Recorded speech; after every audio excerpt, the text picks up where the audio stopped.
Hi Calculus Kids, this is Dr. Callahan with week 6 Monday. I hope you guys had a good weekend. I hope to see you guys soon this week. I don't think we're going to have any more smoke days, but go ahead and pause the video and answer the following 3 questions with your warm-up block.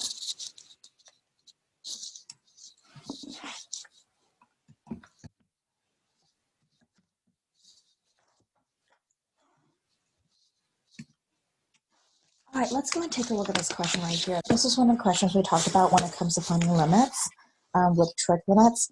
So looking at this, you know that you have 2 special cases of trig limits with their formulas. The one that I'm going to use here, the one that I think is most compatible, is going to be the one of limit of theta approaches 0, sine theta over theta equals 1. So I would have to go ahead and rewrite this a little bit. But this will actually work as well if you decided to go ahead and reverse this.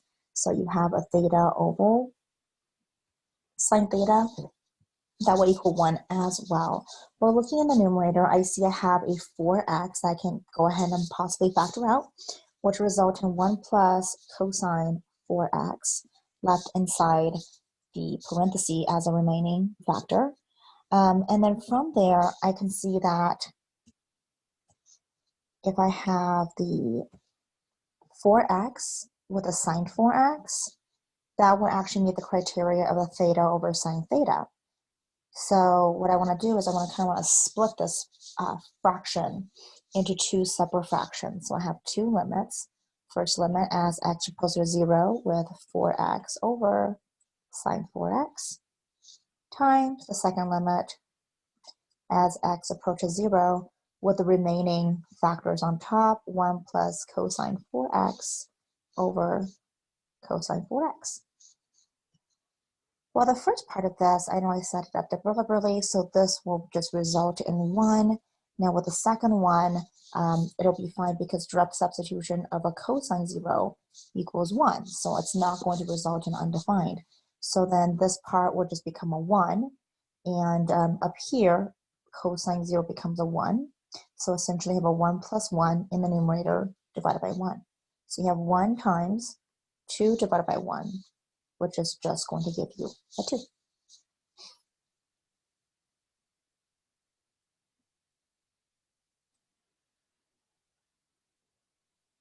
All right, last class when I saw you guys on Friday, we went over the summary of chapter 1. We're pretty much done with limits. I want to proceed on to chapter 2, which is going to be on derivatives.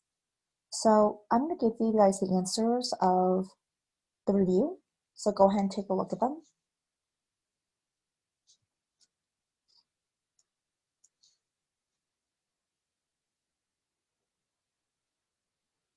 And then also with your calculus puzzle.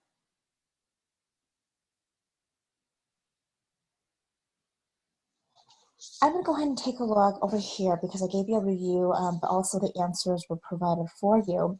Let's go ahead and do the number 4th one, which is the most difficult one. And this actually will prep you guys for derivatives, which is a simpler way of using the definition of limits. Okay, so looking at this part right here, your goal is to find f of x plus h minus f of x over h if f of x equals 3x minus 1. And obviously there's 3 parts. So let's start off with part A. Part A is f of x plus h. So using the 4th one, every time I see an x, I'm going to replace with the x plus h. So I have 3, and there's an x plus h, squared minus 1. I'm sorry, hold on a second. F of x, there's no square. The square should be on the outside.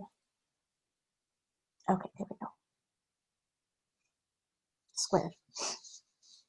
Now I could go ahead and simplify this to 3x plus 3h minus 1, and then I could do that as a square. So that is my A. Or what you can do is you can go ahead and FOIL this a little bit further. So maybe we can do that as well. So this will be just a 3x plus 3h minus 1 times 3x plus 3h minus 1. Now you're going to go back to Algebra 2 Honors and learn how to basically multiply by a trinomial by a trinomial. So we're just going to take the 3 and multiply to all 3 of them. So 3x times 3x is a 9x squared. 3x times 3h is going to give me a 9xh. 3x times negative 1 is a negative 3x. Then I'm going to take the middle one, 3h, and do the same thing. So 3h times 3x is going to be a 9xh. 3h times 3h, and let's skip a step here, or leave a little marker, because you have aligned with the combined like terms and they're not aligned, because that will give me a 9h squared. And then 3h times negative 1 is going to give me a negative 3h. And the last one, negative 1 times 3x is a negative 3x. So here it is, negative 3x. So I'm going to line it together if you see that right there. Negative 1 times 3h is going to be a negative 3h. Negative times 1 is a positive 1. And now I want to go ahead and figure out what my overall answer is. 9xh, x squared. This is going to give me a positive 18xh.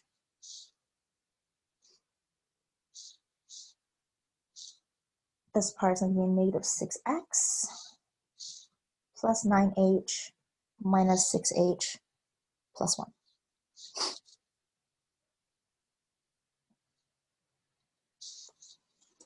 Okay, so then part A is done. Part B asks you to go ahead and do the same thing, but you have to subtract a f of x. So if f of x is going to be 3x minus 1 squared, that means I can go ahead and FOIL this.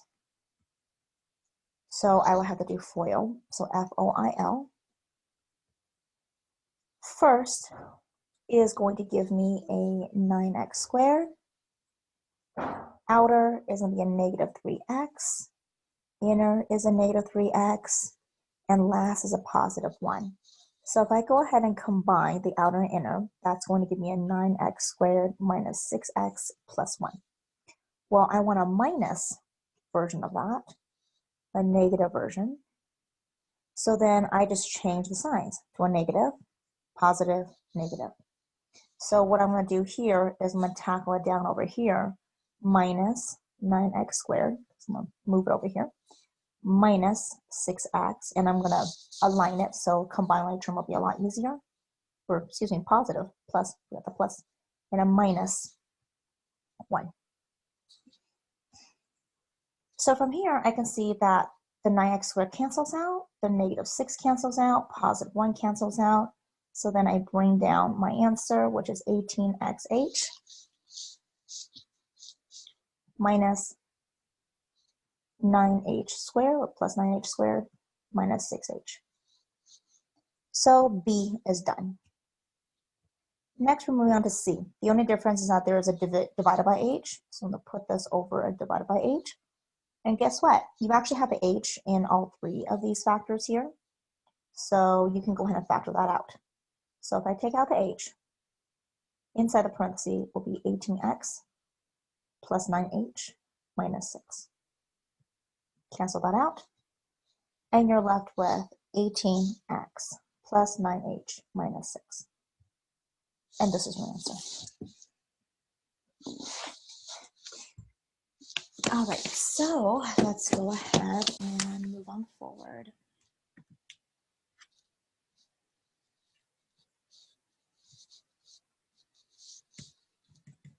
So today we are going to be continuing on with trig limits. In addition to that, also with absolute value limit, which you have been exposed for a little bit of that for the time being. We're going to talk about the limit of sine x over x as x approaches 0. I do have a group work for you guys, and lucky for you, you actually have the group work in your packet. We're going to revisit formulas from the trig class last year. Did you memorize the unit circle? Because you're going to need it for the AP calculus test. They will not provide that for you. I'm also going to go over my notes on trig limits on examples 1 to 10 in class, and there's going to be a calculus puzzle practice, and we'll just move forward from there. And your calculus puzzle practice is What did sine theta over theta whisper as she angled closer and closer to her boyfriend 0? You should have this under week 6 Monday.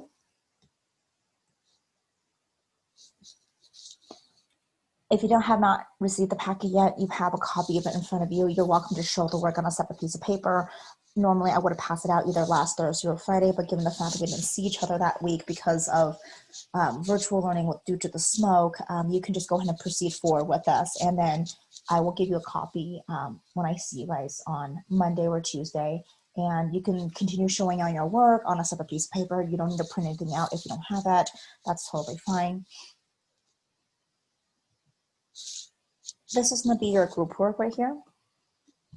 And as you can see, there are a bunch of questions. So these are the questions A to I. The answers are between 1 all the way down. And then here are the work that's affiliated with that. So you're essentially going to be matching the question to a work to the answer of the limit.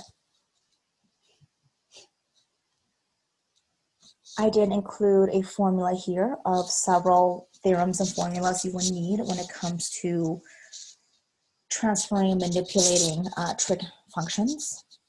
And then this is a review right here as well. Here is a trig cheat sheet that I created and also formulas and identities that should be a review from trigonometry last year. Make sure you guys review these and you memorize them. And of course, here's a unit circle. Keep in mind that first one is always going to be cosine followed by sine because you'll need that for today. This is going to be your guided notes in class. I'm going to talk about this, or this is your notes in class right here. All right, so with that said, if you need some additional videos practice on absolute value limits, go to this link, capital A, capital P, and there are several videos that you guys can go ahead and watch.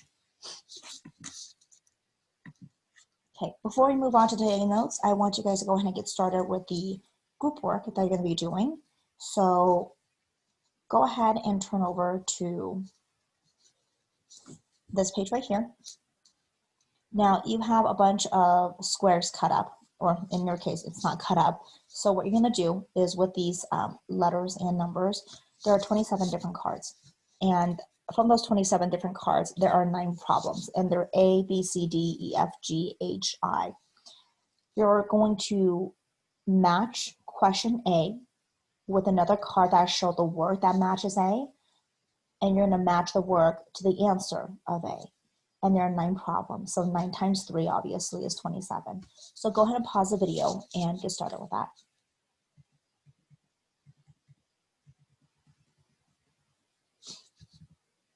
Okay, if you are done with that, we're going to go ahead and move on to this part right here.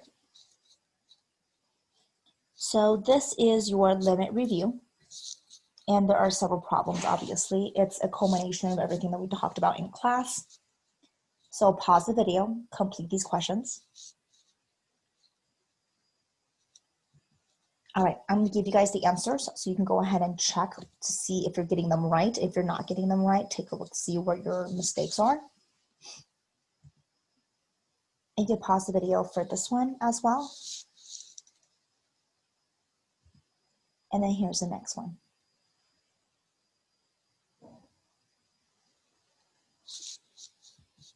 All right, let's go ahead and move on to your notes in class, which is going to be on this page. I'm going to go over several examples.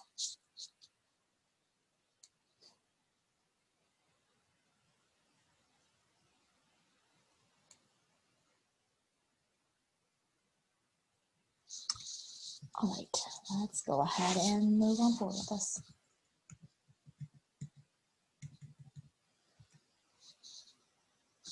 Okay, let's go ahead and take a look at the very beginning. So this is going to be a review of trigonometry with you guys. So looking at this part right here,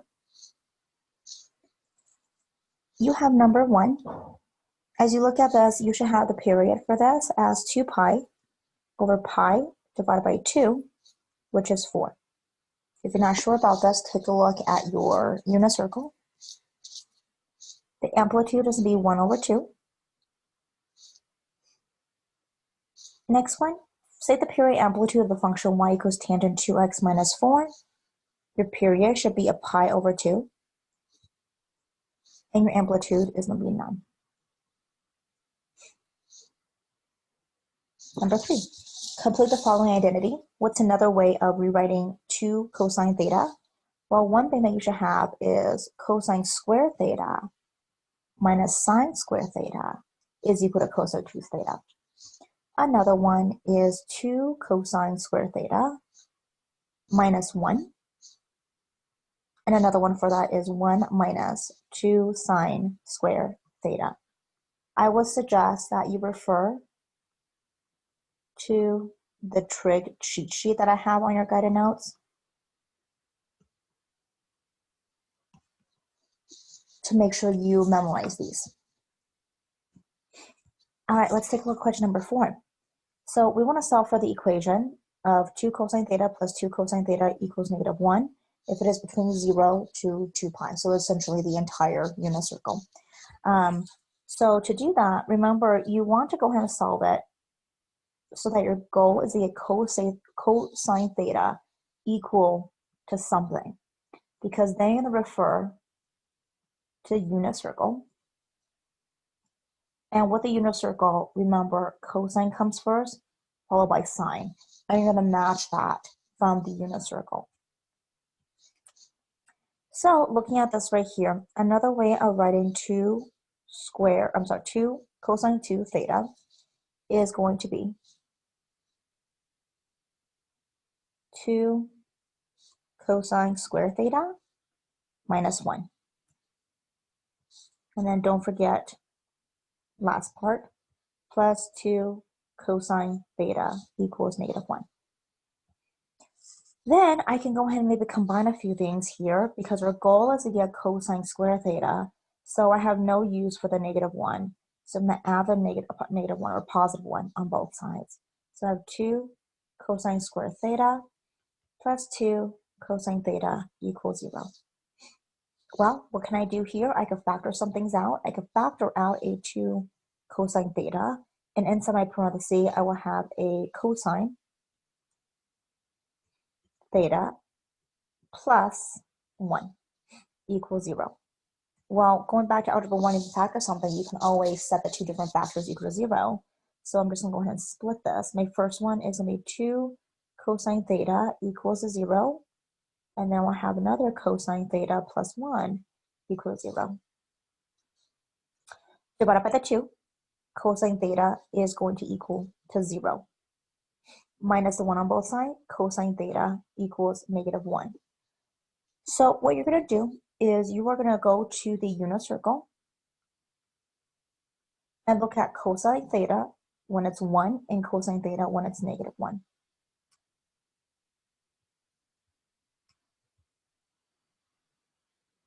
So let's go ahead and find that on your page if you have not remembered it.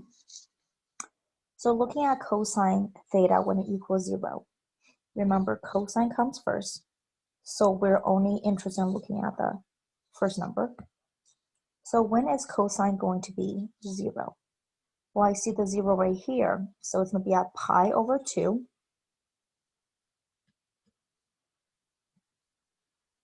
When it is equal to 0.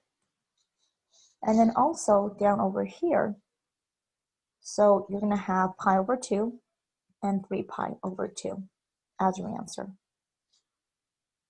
And that's exactly what you have, pi over 2 and 3 pi over 2. Next we have is cosine theta equals negative 1. So when am I going to have this one? When it's at negative 1, looking at the unit circle, you have negative 1 right here, and that's at pi. So your answer for the second part is just pi.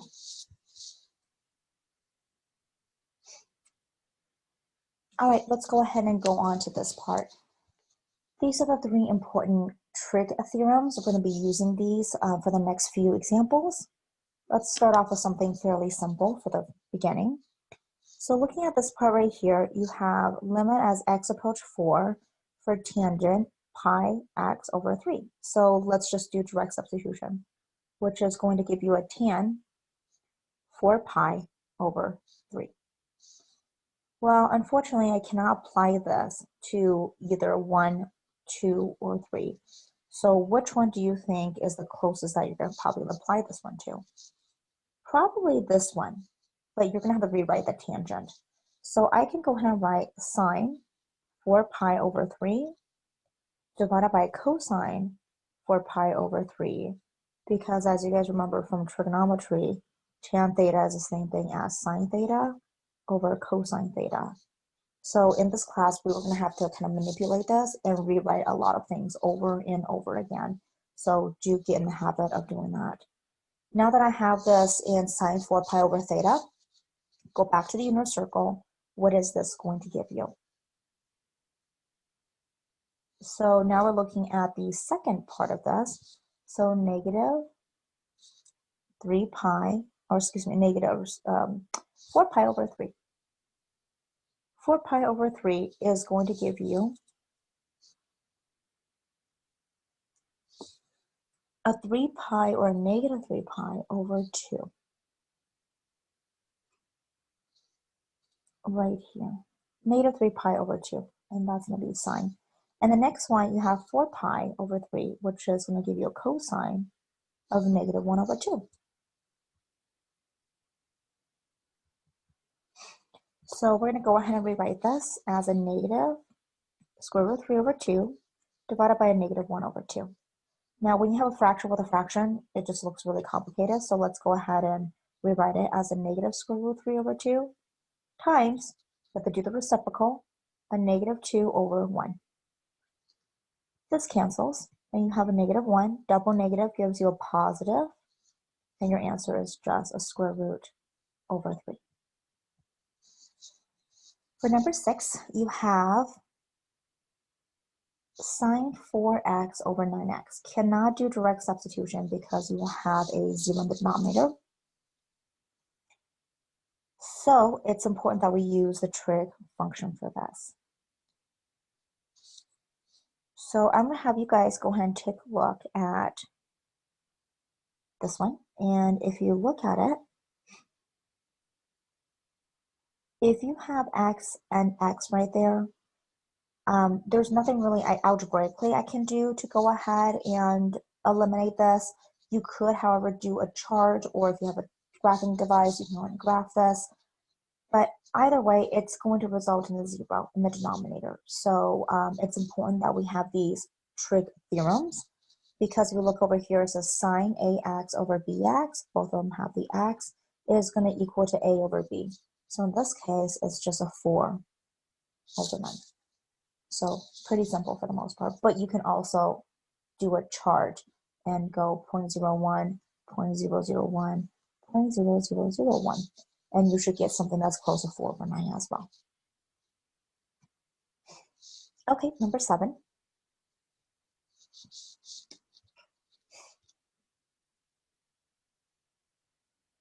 Okay, looking at number 7 right here, I don't really see anything else that I can actually use. I cannot apply this to any of the formulas above.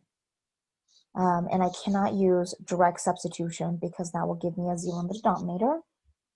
So if I can't use any of the special trig theorems, and I cannot do direct substitution, well, then the next one that I can do is I can do a chart. So I'm just going to say as x approaches 0.01 and see what happens with that. Okay, so as x approaches 0.01, I will have a 1 plus cosine 0.01 over 2 times 0.01. You can type this into your calculator or Desmos, and you should have something that is like 1.999 in the numerator or 0.02 in the denominator, which is going to give you a 99.95 as your answer. Well, I don't just want to do it at once. I want to try this again to make sure that it's consistent. So let's just try as x approach 0.001. And if I plug that into the equation, I will have 1.999 over 0.002, which is going to give me a 999.5. Okay, so that's a pretty big jump. So what this is telling me is that it's going to go to infinity or positive infinity. Or in this case, it's just going to be does not exist. Because infinity is not a definite number. If I can't pinpoint on a number, it does not exist. All right, let's take a look at number 8. With number 8, I have a bunch of different numbers here that's kind of making this very complicated. But if you had to take a guess, which one of these 3 different limits will you probably be using? You just have to kind of match them up. And the only one that I think that we're probably going to be using is the first equation, equation 1. So what I want to do is I have a 4 and a 3 here. Those are constant numbers. I'm just going to go ahead and put them separately in a different factor. Sine 7x over x times 1 over x. And I wrote this down deliberately so that way I can match this to the first special theorem. So then looking at this right here, there's a 1 in front of this. So based on this theorem here for number 1, sine 7x over 1x is going to be equal to 7 over 1. So this entire thing becomes a 7. And then if I continue applying the limit as x approaches 0, unfortunately, this right here, you cannot escape. It's going to be a 1 over 0. So even though I tried and attempted to do this, it's still going to result in a undefined, so does not exist, is going to be my answer. Now you can also try this with the chart forms, and you will have something similar to that.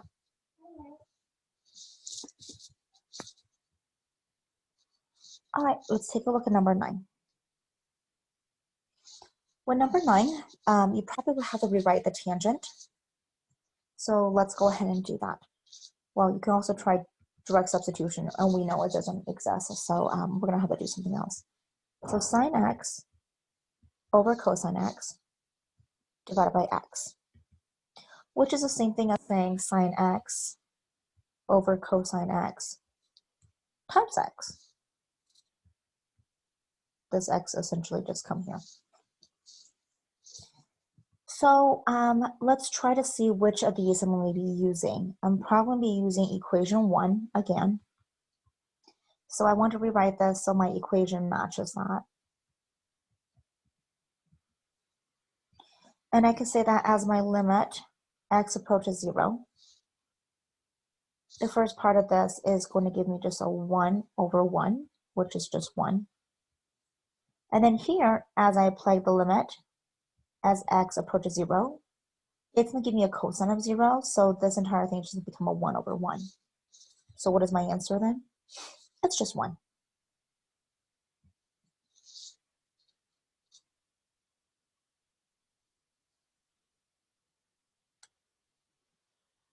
All right, you guys, I'm going to have you go ahead and practice the next few on your own.